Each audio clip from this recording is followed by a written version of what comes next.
Guys,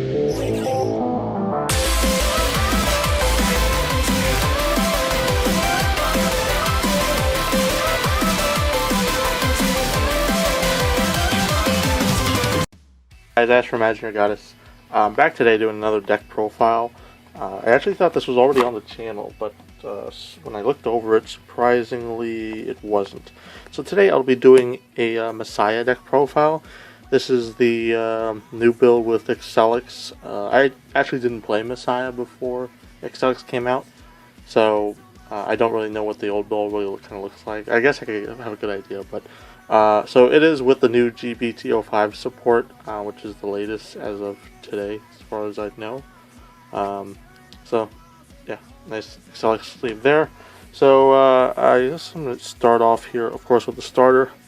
So I run Neon Messiah. There's another Grade 0 that you can run, or there's two others that I would consider. There's one that I believe it goes into your soul, lock a unit, and then lock one of yours, and then lock one of your opponent's units. And it does give you soul. Which it's kind of important in this deck, the soul, because it lets you draw cards. We'll get to that later, but this one is when you put it into your soul, and when it's unlocked, you can pay that cost. Search your deck for a Grade 3 Messiah, and reveal to your opponent, put your hand, shuffle your deck. So there's been a few games where this has been useless to me, because I had bad luck, and I drew my Grade 3 Messiah, which I believe there's only one right now, which is the starter deck one. So I ended up drawing it, so this wasn't as useful. So I wanted him, of course. Though you can run the other starter I mentioned that locks a unit, because it does give you the soul that you need, and it ends up locking stuff for you, and so it's pretty decent. And you also can run the Grade 3 Searcher if you have trouble getting Grade 3s. That hasn't really been too big of a problem for me, but yeah. So next, I run 4 heal triggers. Of course, this isn't really anything special. I believe this is the trial deck trigger. I've noticed that a lot of the Messiah players use the trial deck triggers. This could be because the triggers come in the trial deck, the Messiah trial deck, which you gotta pretty much use if you want to build the deck, I suppose. But yeah, so that's 4 heals there, and then I run 4 Starvader crits. It's important that this is a Starvader crit, because I do run Starvader alternate Grade 3, and this can go into my soul, or go on the top of my deck rather. If you have a Vanguard Starvader in its name, you can pay if your opponent has a lock card, choose up to one of your opponent's rear guards in the back row and lock it as well. So it's pretty decent, because you pretty much can get a trigger back into your deck, and it gives you another lock. So it's pretty much you trade a card for a lock. And alright, sorry about that. I don't know why that dog was barking crazily. So for those, because you can get extra crits back in your deck, which are decent, and then you can, of course, lock another unit, so it's pretty nice, if you have to ride the alternate Grade 3. Then I run 4 Blank Messiahs. This is the Messiah crit. It's put into your soul when your Vanguard attacks Grade 3, if you have a Grade 3 or greater Vanguard with Messiah in its name. So it works if you stride too. You can draw a card, and then it gets plus 5k. So it's pretty much a free 5k boost and draw. I mean, you're basically trading this for another card. So 4 of those, and then 4 of the draw trigger, the Margle clone, essentially goes into soul plus 3 to unit. That's also a trial deck card, so it's really good there. Moving on to the Grade 1s, I run 4 Destiny Dealers. This is the on stride. So basically, if you have the Starvader and you have this, and of course you rolled a different Grade 1, you can call this and toss your Starvader to get the Messiah if you want it. But it's mainly there so that you can stride easily, because this is a stride. Messiah in general is a stride centered deck, so you do want to try to stride as much as possible. There. Then I run 4 Cosmo Reefs. This is the Perfect Guard G, as so many people call it. Basically, you can only guard the Vanguard and unflips the damage if you have a copy of it in the graveyard, or drop zone rather. And yeah, so it unflips damage. The deck is somewhat counterblasty, but there is enough unflippers in this deck so that this isn't necessarily, I guess. You don't really have to have this. So if you have the other Perfect Guard, it's fine as well. Just don't want that for whatever reason. And I think those can be kind of pricey too compared to the old one. So That might be a reason to not use it. But you should be fine on your Counterblast. So, gosh, let's knock that. Then I run 4 Sacrifice Messiah. This is a really good card. It came out in the recent GBT05 set. And it can lock itself at GB1. If another rearguard is locked, if I have a grade 3 or greater Vanguard with Messiah in its name, you can pay the cost. If you do, countercharge 1, choose up to one of your other units, it gets +3. So you can create some pretty good combos with this. And because Messiah Strides generally unlock stuff, it's not like you're really losing it as a booster, but it does let you unflip your damage. It's one of your main, I actually believe it's your main source to unflip damage. So, it's the reason why you don't really need these. But I guess consistency is better than anything else. Then I run 2 Lady Battler of the White Dwarfs. I really like her. Funny enough, I have the double rare, but I couldn't find it, so I ended up having to use the promo. She is a GB1 with this boost. You can choose the lock card, unlock it. If you do, the boosted unit gets +4. So this gets +4. She becomes an 11k booster essentially. She becomes an 11k booster that unlocks something. You can run anything really in her place. There's a card that I believe is GB1, lock something in the same row or column rather, and draw a card. You can run that, and I know some people run the Chameleon for the resist and damage and flipping, but I don't really feel like the resist is necessary or the damage and flipping, but I guess I would run the Chameleon over this if I wasn't running her, but I just kind of like the Lady Battler, so that's why I have her. So moving on to the grade 2s, I run 3 Waking Messiahs. This is when it's unlocked, you can choose one of your rear guards, untap it, and it gets +2. This works mid-attack. So if you attack, like with a Blast Monk or something, which I don't run, but if you have a Blast Monk which unflips, or which unlocks a card when it attacks, and gives it +4k, you can technically untap it after you unlock this, even if it's mid-attack, because the attack's already been kind of like started. So even if it stands in the middle of the attack still has to be guarded. So I run 3 of these. I've thought about going 4, but for now I think 3 is a pretty decent number for it. Just because you need some other cards to make it useful. Alone is just not as good. I run 4 Gravity Wells. She lets you lock a card, give something +4. At first I didn't understand why she was very useful, or she is activated. So you have to make sure that you use her during your main phase. Because I know there's I've seen some people not use her during the main phase and essentially cheat like that. But you gotta remember, she's not like Blast Monk, because Blast Monk is on attack. She's during main phase, so you want to lock on the main phase. And I'll show you guys some combos later, but I think the most of the time you're going to lock probably this guy, Awakening, if you can. So, then I run 4 Resters. This is one of the new double rares from GBT5. He has an ability that GB1, when he's placed on rear, so it only works the turn he's placed. If you're a grade 3 or greater with Messiah, he can give +2, so he becomes an 11k attacker. You can lock him at the end of the battle that he attacks a Vanguard, and if you do, you can choose up to a rear guard in the back row and lock it. So it's a free lock, essentially, which can be useful. And he swings for 11, of course. However, after you lock him, if you manage to unlock him with like Messiah or something, then you have to then he doesn't get the +2, because if you guys recall, when you unlock, or rather when you lock, you lose all ability and power boost, so it just becomes a 9k. So moving on to grade 3s, I run 4 Freeze-Ray Dragons. I believe he is one of the best alternate Vanguards in Link Joker right now. You might not run him in Chaos Breaker though. I don't have a Chaos Breaker build, but I don't believe you would, because I think they had another support for him. I'd have to look at that. But Freeze-Ray Dragon is a limit break 4. When your opponent's card is locked due to an effect from one of your cards, it gets +3. This gets +3. So he becomes easier to guard as you lock stuff. And his other abilities where he shines though is on Vanguard Circle. When a card is put into your damage zone, you can choose one of your opponent's rear guards and lock it. He's very defensive. I feel like he's one of the perfect cards for the Link Joker. Well, I mean, if he was 11k, he'd pretty much be perfect. But because you need to be defensive. This is a stride deck, so he's not actually he's not a bad first ride. You do want to get to your other ride, but he lets you play defensively and pretty much sets you up some locks, so that you don't have to take as many attacks. Like, this can pretty much stop rush decks, assuming you get to that without being really low on damage, of course. So, he's very useful for that, and he's a Starvader, so you can use a crit with him. But, so, last grade 3, of course, is Alter Ego Messiah. This is the starter deck card. He has a GB2, of course, with a Soul Blast 1. When a lock card is unlocked, you can pay the cost if you do draw a card. So that's why you want a Soul Charge. And then he has a Counter Blast 1, choose a Rearguard Locket.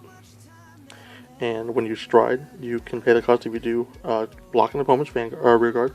And then you can get +5 to whatever you're striding. So he is pretty decent. He's probably going to be your main lock engine in this build. If you don't get other like this in your strides, will probably be your main lock engine. I don't run the booster, which I guess if you guys wanted the on boost kind of last one to lock something, you could probably switch out a monk and maybe an awakening for 2. But I don't run it because I like this build better. I feel like, I guess awakening, or rather Messiah, isn't as much about locking as more it's about unlocking, so to say, and getting power boost, and sometimes getting more attacks. So moving on to the grade 4s, I run 1 Judgment Messiah. You probably won't use this most of the time. I suppose if you had to first stride on a freeze rate and you wanted to unlock something or lock something on the back row, you can do it, but it's an on-hit. If it hits a Vanguard, choose a Rearguard in your opponent's back row, lock it, and then choose one of your lock cards to unlock it.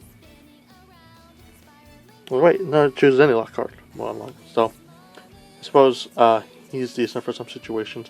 He's just a one-off. This can be anything, though. So, feel free to replace that if you want.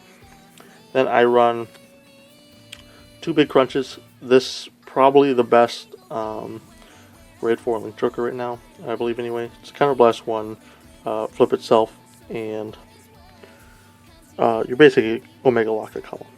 So it's really good. It's of course once per turn, and you have to do it in your activate phase. So it's kind of like a Root Flare, or the clan's generic, but that you run 2 of, like Conquest, Root Flare, and so on.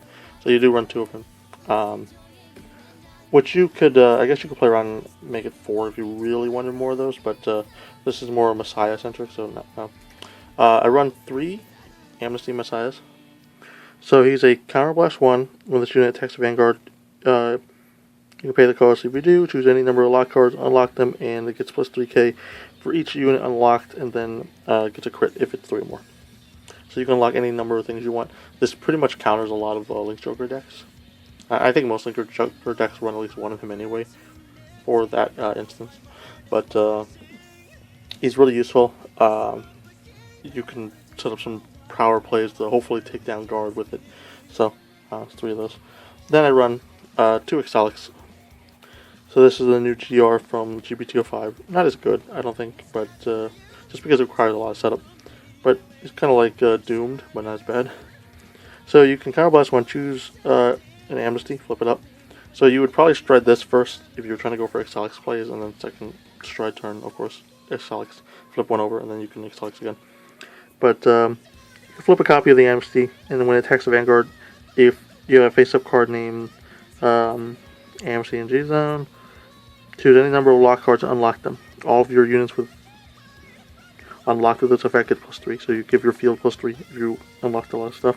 Then you can retire all of your opponent's units with this effect, and if 3 or more, it gets a +1 crit. So he's essentially there to try to push your game, because you have higher power columns, and maybe you'll kill some of your opponent's stuff. If you're not trying to drag the game, then it might be a good idea to kill the opponent's stuff with this. Generally, though, you probably want to do something like an Amnesty, Big Crunch, and then Excelics. Or if you're trying to just speed it up, you could do Amnesty, Excelics, and so on. But generally, Big Crunch will be your second turn stride, and this will be your third. Assuming you're playing correctly. So, there's the build. Let's see if I can remember some of the combos you can do here. Pushing this table. Okay, so, moving all this together. see if I can get a sample field. So let's say something that you want to do could be, you have him, your starter, this, this, this. I guess this could be anything, but let's just say this, okay? So you're on stride, right? Pace, stride cost, or whatever. Then you stride this. You would lock this, which would chain these two. So you would lock this with the counterblast effect of the on stride.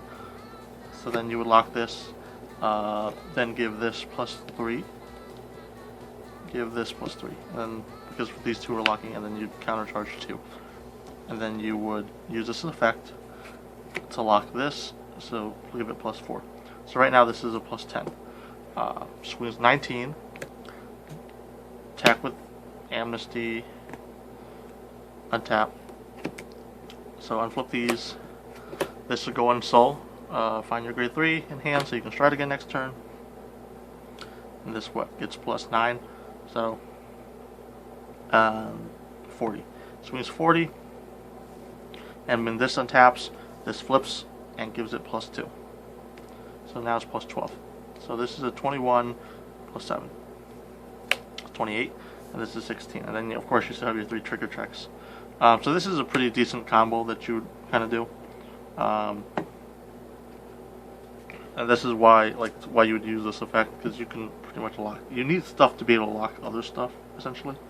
I think this is kind of one of the main combos that you try to go for, though. Yeah, you can do a number of other things here. So generally, your game doesn't get started until stride turn, though, because you pretty much this is a stride deck, which is what sucks if you're fighting, I guess, rush.